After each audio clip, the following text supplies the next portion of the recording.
Friends, இந்த வீடியோவில் வந்து general studies previous year questions வந்து பார்க்க போகிறோம். ஃபர்ஸ்ட் கொஸ்டின் பாருங்கள். மக்களை தேடி மருத்துவம் முதலில் தமிழ்நாட்டில் எந்த மாவட்டத்தில் வந்து ஏற்படுத்தப்பட்டது அப்படிங்காங்க. கிருஷ்ணகிரி மாவட்டத்தில் தான் வந்து இந்த மக்களை தேடி மருத்துவம் வந்து ஸ்டாலின் அவர்கள் வந்து தொடங்கி வைத்திருப்பாங்க. இது எந்த ஆண்டு தொடங்கப்பட்டது அப்படின்னா வந்து 2021 2021 ஆகஸ்ட் 5ஆம் தேதி தான் வந்து மக்களை தேடி மருத்துவம் வந்து தொடங்கப்பட்டது. எந்த மாவட்டம்னா நம்ம கேள்வி கிருஷ்ணகிரி மாவட்டம். தமிழ்நாட்டில் கீழ்காணும் எந்த இடத்தில் அணுமின் உற்பத்தி நிலையம் அமைந்துள்ளது அப்படிங்கிறாங்க.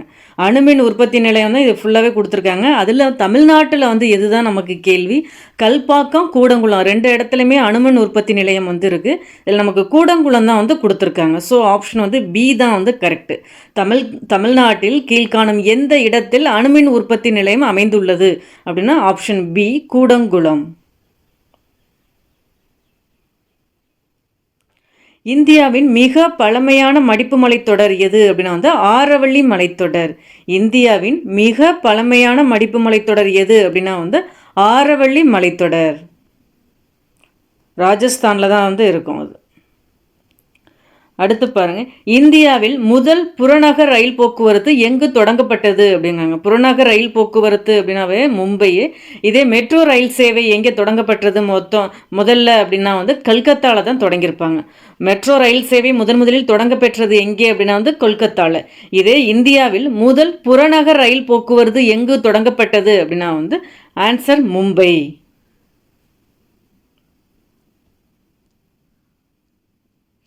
அடுத்து பாருங்க, தமிழ்நாட்டில் எந்த மாவட்டம் வந்து குறைவான பாலின விகிதம் வந்து கொண்டுள்ளது அப்படிங்கிறாங்க. ரொம்ப குறைவான பாலின விகிதம் அப்படின்னாவே வந்து தர்மபுரி வரும், தேனி வரும். தர்மபுரி, தேனி வந்து ரெண்டுமே வந்து குறைவான பாலின விகிதம் கொண்டுள்ள மாவட்டம். இதே அதிக பாலின விகிதம் கொண்ட மாவட்டம் எது அப்படின்னா வந்து நமக்கு நீலகிரி வரும். ஆப்ஷன் சி வரும். அதிக பாலின விகிதம் கொண்ட மாவட்டம் அப்படின்னா நீலகிரி வரும். குறைவான பாலின விகிதம் கொண்ட மாவட்டம் எது அப்படின்னா வந்து தர்மபுரி, தேனி வந்து வரும். இதே குழந்தை பாலின விகிதம் அப்படின்னாலும் அதிகம் இருக்கிறது வந்து நீலகிரியில் தான். இதே குறைவான குழந்தை பாலின விகிதம் எது அப்படின்னா வந்து கடலூர், அடுத்து வந்து என்ன வரும்னா அரியலூர் வந்து வரும். இதை வச்சு அந்த 3 வந்து ரிவிஷன் பண்ணிக்கோங்க. குறைவான பாலின விகிதம் கொண்ட மாவட்டம் அப்படின்னா வந்து தர்மபுரி வரும். அதிக பாலின விகிதம் கொண்ட மாவட்டம் அப்படின்னா நீலகிரி வரும். அதிக குழந்தை பாலின விகிதம் கொண்ட மாவட்டம் அப்படின்னாலும் நீலகிரி தான் வரும். இதே குறைவான குழந்தை பாலின விகிதம் கொண்ட மாவட்டம் எது அப்படின்னா வந்து கடலூர், அடுத்து அரியலூர் வரும். இங்கே நமக்கான கேள்வி எது? தமிழ்நாட்டில் எந்த மாவட்டம் குறைவான பாலின விகிதம் கொண்டுள்ளது அப்படின்னா தர்மபுரி. தைமூர் இந்தியா மீது படையெடுத்த ஆண்டு வந்து எது அப்படின்னா 1398. இது ஒரு ரிப்பீட்டட் கேள்வி, பார்த்துங்க. தைமூர் இந்தியா மீது படையெடுத்த ஆண்டு 1398. பின்வரும் மசூதிகளில் வெற்றி கோபுரத்தால் மிகவும் பிரபலமான மசூதி எது அப்படின்னா குவாத் உல் இஸ்லாம் மசூதி அப்படிங்கிறாங்க. ரொம்ப பழமையான மசூதி இதுதான் சொல்லுவாங்க. பின்வரும் மசூதிகளில் வந்து வெற்றி கோபுரத்தால் மிக பிரபலமான மசூதி எது அப்படின்னா குவாத் உல் இஸ்லாம் மசூதி. எது கீழ்கண்டவற்றில் அரசியல் சமத்துவம் ஆகும் அப்படிங்கிறாங்க. அரசாங்கத்திற்கு மனு செய்வது மற்றும் பொது கொள்கைகளை வந்து விமர்சிப்பது தான் வந்து அரசியல் சமத்துவம் அப்படிங்கிறாங்க.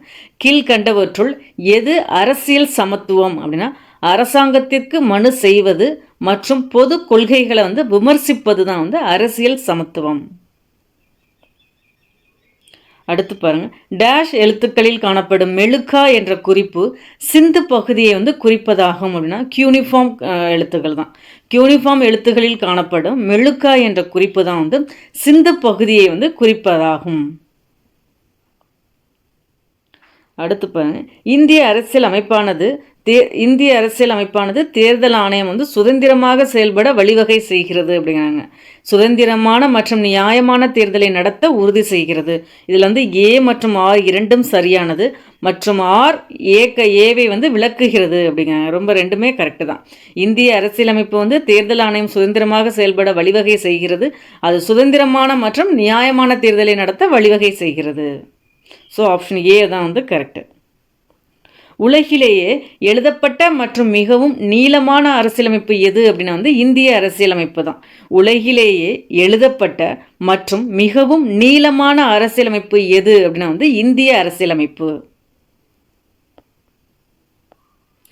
எந்த ஆண்டு அடிப்படை உரிமைகள் பட்டியலில் இருந்து சொத்து உரிமை வந்து நீக்கப்பட்டது அப்படின்னா 1978 44வது சட்ட திருத்தம் தான் இதுக்கான ஆன்சர். சம்டைம்ஸ் வந்து நமக்கு ஆர்டிக்கல் வந்து கேட்டுருவாங்க, அதையும் நோட் பண்ணிக்கோங்க. எந்த ஆண்டு அடிப்படை உரிமைகள் பட்டியலிருந்து சொத்து உரிமை நீக்கப்பட்டது அப்படின்னா 1978. எந்த ஆர்டிக்கல் அப்படின்னா வந்து 44வது சட்ட திருத்தம். உலகத்தில் உள்ள மொத்த ஏழைகளில் வந்து 22% வந்து இந்தியாவில் உள்ளனர் அப்படிங்கிறாங்க. உலகத்தில் உள்ள மொத்த ஏழை மக்களில் டேஸ் சதவிகிதம் இந்தியாவில் உள்ளனர் அப்படின்னா 22% மக்கள் வந்து இந்தியாவில் உள்ளனர். அடுத்து பாருங்க, வளர்ச்சி விகிதத்தின் அடிப்படையில் வெற்றி அடைந்த 5 ஆண்டு திட்டங்கள் வந்து எது அப்படிங்கிறாங்க. ஃபர்ஸ்ட் வளர்ச்சி விகிதத்தின் அடிப்படையில் வெற்றி அடைந்த திட்டங்கள் அப்படின்னா நமக்கு வந்து ஏதாவது ஒன்று வெற்றி அடைந்த திட்டங்கள் இல்லைன்னா தோல்வியடைந்த திட்டங்கள் 5 ஆண்டு திட்டங்கள் ஏதாவது ஞாபகம் வச்சுக்கோங்க. தோல்வியடைந்த திட்டங்கள் எந்தெந்த 5 ஆண்டு திட்டங்கள் அப்படின்னா 3ஆம் 5 ஆண்டு திட்டம், 4ஆம் 5 ஆண்டு திட்டம், 9ஆம் 5 ஆண்டு திட்டம், 10ஆம் 5 ஆண்டு திட்டம், 11ஆம் 5 ஆண்டு திட்டம். 3, 4, 9, 10, 11 இந்த 5 ஐந்தாண்டு திட்டங்களுமே வந்து தோல்வியடைந்த திட்டங்கள் வருவாங்க. இந்த ஆப்ஷனில் வந்து அது இருந்துச்சுன்னா அது இல்லாமல் இருக்கிறது மட்டும்தான் வெற்றியடைந்த திட்டங்கள் அப்படின்னு நோட் பண்ணிக்கலாம். ஸோ முதல்ல 5 ஆண்டு திட்டம் வெற்றியடைந்த திட்டம் தான். 3 வந்து கிடையாது, ஏன்னா 3, 4, 9, 10, 11 வந்து தோல்வியடைந்த திட்டங்கள் 5 ஆண்டு திட்டங்கள். ஸோ 3 வந்து வராது, 5 வரும், 7 வரும். ஸோ இதில் ஆப்ஷன் வந்து 1, 3, 4 இந்த இடத்துல வருது. 1, 3, 4 சி ஆப்ஷன் தான் வந்து கரெக்டு. வளர்ச்சி விகிதத்தின் அடிப்படையில் வெற்றியடைந்த 5 ஆண்டு திட்டங்கள் எது அப்படின்னா வந்து நம்ம கொடுத்துருக்க ஆப்ஷனில் வந்து முதலாம் 5 ஆண்டு திட்டம், 5ஆம் 5 ஆண்டு திட்டம், 7ஆம் 5 ஆண்டு திட்டம். ஸோ த ஆன்சர் வந்து என்ன, சி தான் வந்து இது கரெக்டு. இதுலேருந்து நீங்கள் என்ன தெரிஞ்சுக்கணும், தோல்வியடைந்த 5 ஆண்டு திட்டங்கள் எது அப்படின்னா 3ஆம் 5 ஆண்டு திட்டம், 4ஆம் 5 ஆண்டு திட்டம், 9, 10, 11ஆம் 5 ஆண்டு திட்டங்கள் எல்லாமே வந்து தோல்வியடைந்த 5 ஆண்டு திட்டங்கள். அடுத்து பாருங்க, ஒரு கூற்று காரணம் வந்து கொடுத்துருக்காங்க. ஒழுங்குபடுத்தப்படாத துறையில் வேலைவாய்ப்பு வந்து வரையறைகள் வந்து நிலையானதாக இருக்காது அப்படிங்கிறது கரெக்டு தான். ஒழுங்குபடுத்தப்படாத துறையில் வேலைவாய்ப்புக்கான வரையறைகள் வந்து நிலையானதாக இருக்காது, கரெக்டு.